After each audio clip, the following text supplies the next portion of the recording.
Hi and welcome to History Legends. Today we'll be reacting to the last video of ParaLight WorX named SoldatenGlück or the Soldier's Luck. Are you ready? Let's get straight into it. Oh yeah, I also added the English subtitles for those, the few that don't speak German. Oh, it's been a while, I haven't done that.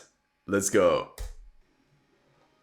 Alright, right off the bat, looks like fall.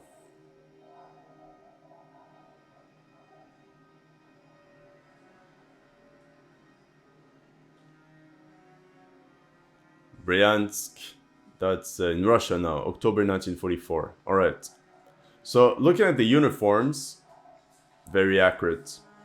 They always do a good job. However, winter gear seems a bit exaggerated in this scenario.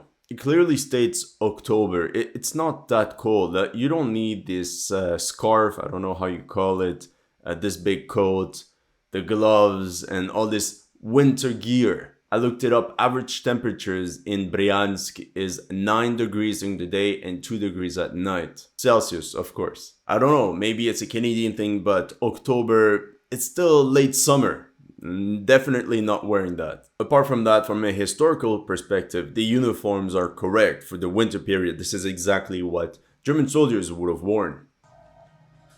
Okay, so how many are there? Okay, car 98. Beautiful. Oh, can someone help me identify these aircraft? The mere fact of me asking you guys makes my dad, aviation dad, very disappointed in me. He always tried to push me into this aviation thing since I'm a kid. It never worked. Oh, look at that. I like the way they hold the rifle. They hold it at hip level. Which is correct. In most modern movies about World War II, you have the German soldiers or any soldier move with the rifle up at the shoulder. Thing is, with a bolt action rifle, the most efficient way is the way the Germans are holding it now. Thing is, with a bolt action rifle, holding it high all the time is not the most efficient. The best way is exactly hip fire. And even then, most of the time, German soldiers would actually walk with the rifle at arm's length. Because it must be tiring to hold it like that for hours and hours, especially if there's no enemies around, or there shouldn't be. And if needed, you bring it up. I didn't get the chance to count how many. 1, 2. Oh, 5. Okay, we see 1, 2, 3, 4, 5. We see one guy here with an MP40. So I think he's the one in charge. And from the size of the unit, it's a small squad or half of a squad. He should either be a corporal or perhaps a sergeant, but in any case, an NCO.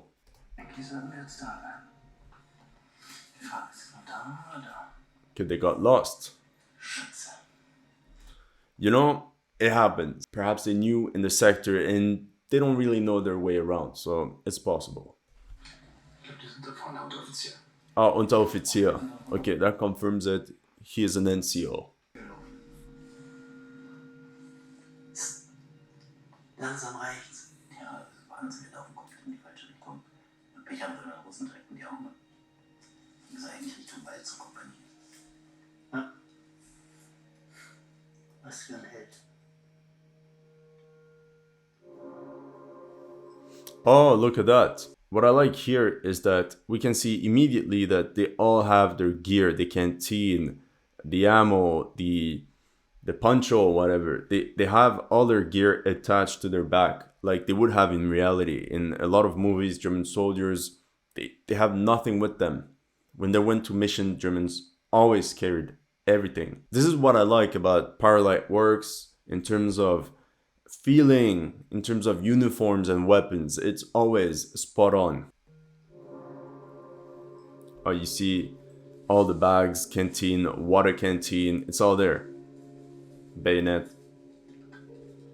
Beautiful. This is actually a beautiful sight. If you put it in black and white, well, you could mistake it for an actual World War II picture. Or this one. This could be a World War II picture. And what I like here too is that they're paying attention to their surroundings. they know that the Soviet soldiers, or like the Germans called them back in the days, often the Russians, they're nearby. They know they could be there. So they're paying attention and they're looking left and right.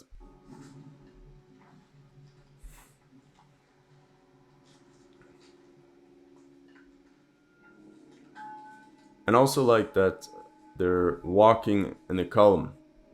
You see, it's very nice. They're spread out, not in a huge pack like in most World War II movies where the Germans enter a city or a village and they're all crowded in one pack going through the main street. And here also what's nice is that you have one guy that's a bit ahead, forward, in case there's trouble, for the others to be able to maneuver around or to avoid being caught in the line of fire if something happens to the first one. As of now, it's excellent. With this little creepy music. Hier verrecken sogar die Bäume.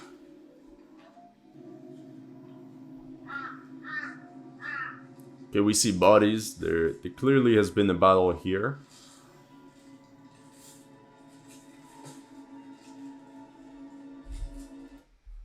Wow, the attention to detail.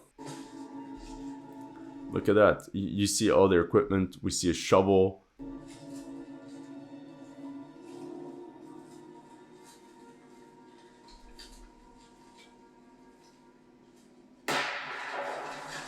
Oh, nice, nice. Look at that. Let's go back. They're all walking, and then gunshot, and they all fall to the ground at once. This is a reaction of a well-trained squad, or at least a squad with experience. The instinct of untrained troops would be to run away or to fire immediately. So in this case, we assume that the sniper missed them, they're on the ground, and they have to think about what they're gonna do next. So the NCO, binoculars. Oh, okay. Okay, it's actually their buddies firing at Soviets.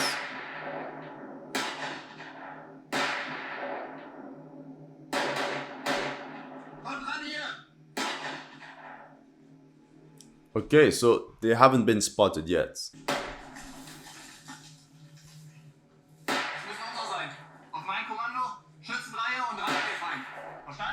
I just noticed. Look there, one of the guys has a PPSH-41, which is historically accurate. A lot of German soldiers would reuse the weapons of their enemies, especially the ones they preferred, like the SMG PPSH-41. They did that because SMGs were relatively rare within German ranks, and the MP40 was only handed over to NCOs or officers, so regular infantrymen would only have this bolt action rifle, so they could very well use an enemy weapon as long as they have ammo for it. But it would have been very nice to see the guy with the PPSH look through the dead Soviet soldiers they passed by to check if they have any ammo he could use.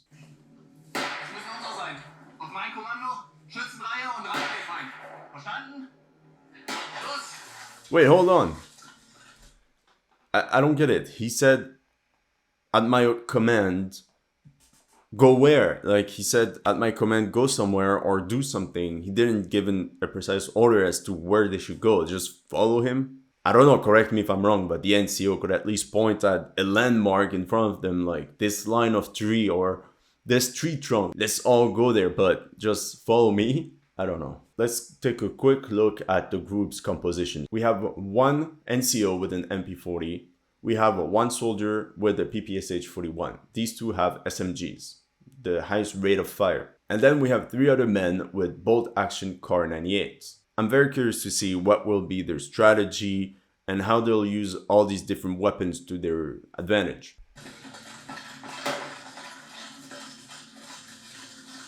Oh yeah, there's something else that's very well done.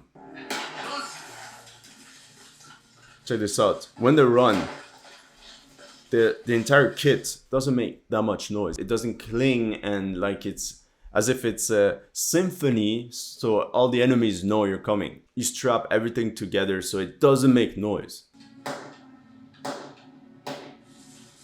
Okay, there, the Soviets have not noticed them. What? Oh shit.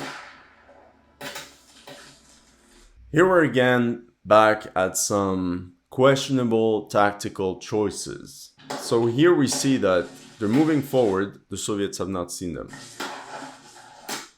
And at least he's taking cover. He's taking cover. They're all taking cover. So that's something else that is good. In a lot of movies, you'll see the Germans just fire, standing up and being big targets. Here, I like it that they're being as small of a target as possible while still being able to fire at the enemy. So that's well done. Okay, you know, this is like in Call of Duty when you get hit, but you need another shot to get killed. Like, the guy clearly was meant to be shot, but he's like, nah, you know what? I'm good. Okay, now they notice them.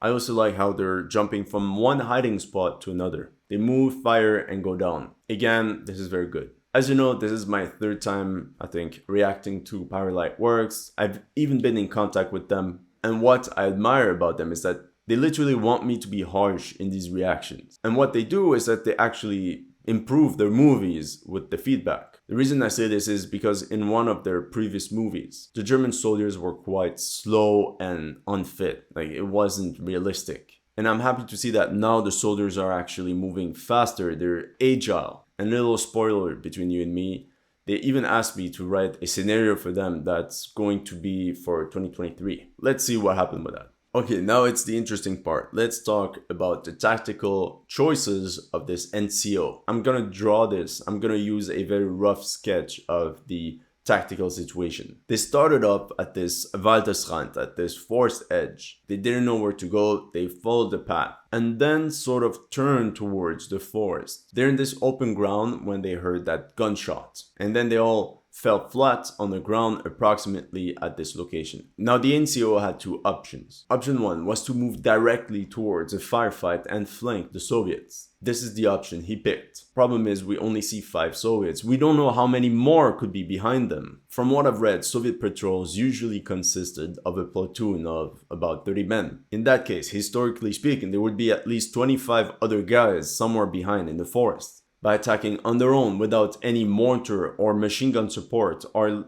squad, our friends, could face a surprise and face an enemy force 5 to 6 times more numerous. The German squad could then be pinned down and even annihilated. In any case, it's a very precarious position. Option 2 would have been to continue along the forest edge on the right and bounce. And the idea would be to link up with the German soldiers from the rear. The idea of this maneuver is that instead of having 2 groups of isolated German troops, one of 2 men and one of 5, you have one group of 7, which is significantly stronger. That would also provide the NCO with direct control of all these men. From there, the Germans could either stand their ground or could even counterattack using the force as cover. And this is where the SMGs like the MP40 and the PPSH can be very useful at close range. Maybe I'm overthinking this.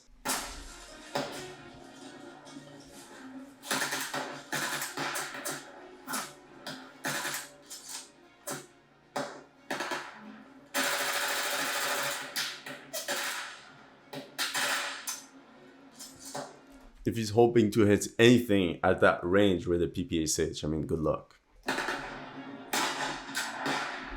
Oh, he's reloading out in the open. Oh, he got him.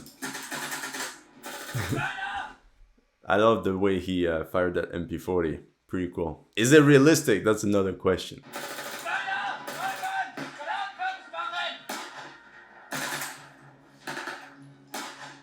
Pulls out the grenade. Oh! Oh my god, what the hell is this? No, no. Oh my god, I'm actually disappointed. Okay, let's take a look at it again, slowly. Takes the grenade. Then throws it. But you see, he throws it a bit weakly up in the air. He doesn't really know where he's throwing the grenade. It's literally throw and pray. He has no idea where it's gonna fall. The guy has 1 grenade. Don't waste it. As always, let me know what you think, but in my opinion, the guy should be prone, looking forward, and then the moment you want to throw it, you look at where you want to throw it, and you do it fast. and that way you know in what direction it's gonna go. Let's take a look at the World War II picture. He would be throwing it in a similar position like this German soldier. Notice how he faces in the direction of the throw. And here you can see the way he throws it from another angle. Or even look at how this reenactor does it while hiding behind an obstacle, which is a very similar situation to the one in the movie. So this, completely ridiculous. And also, the other thing is that, how far did he throw it? Did he have some super strength or something? Remember when they got shot at, the NCO took out the binoculars to spot the enemy. They were roughly at 150, 200 meters away. Let's say that during this rush forward they advanced 50 meters. 100 meters at best. They're still at about 100 meters from the Soviets. And that's simply not a grenade throw range. Ideally, it would be between 20, 30 meters. In my opinion, in that scenario, what would have been very useful for the Germans would be a Schießbecher, the German rifle grenade. It would have been very useful because it has a range of about 300 meters. So from the moment they got shot at, they could have literally fired a couple grenades from there. And the firefight could have just ended there too. The Soviets could have fled. Anyway, so now the Soviets are taking massive casualties. They have one man down. I think they have a second one down. There's no point continuing the firefight. And clearly they're on their own, so there's no platoon-sized unit.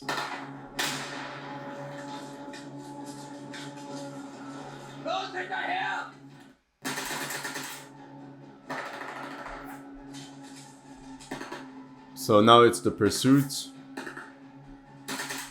Okay, this makes more sense. Now that it's time to run after them, that you have the guy with the MP40 forward, this is where they're actually very useful. At close range like that, ideally the guy with the PPSH should also be right next to him. The guys in the foxhole would have no chance. Actually, oh my god, this is where you have to throw the grenade. At this range exactly. They're about 30 meters away. The targets are stationary and they're in a foxhole. This is the ideal scenario for a grenade. Anyway. Oh! He shot the prisoner. Honestly, I say bravo.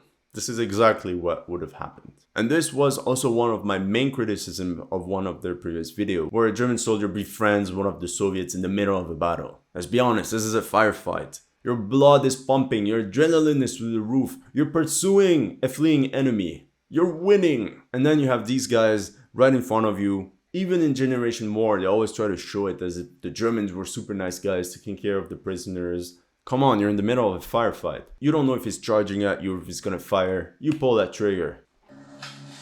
Okay, now they're calmed down actually. And it makes sense. It makes sense to keep the second guy prisoner. Now they know what to expect.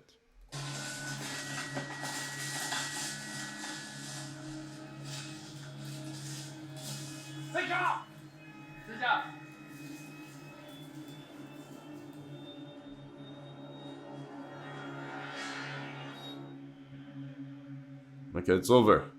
Oh, there's more.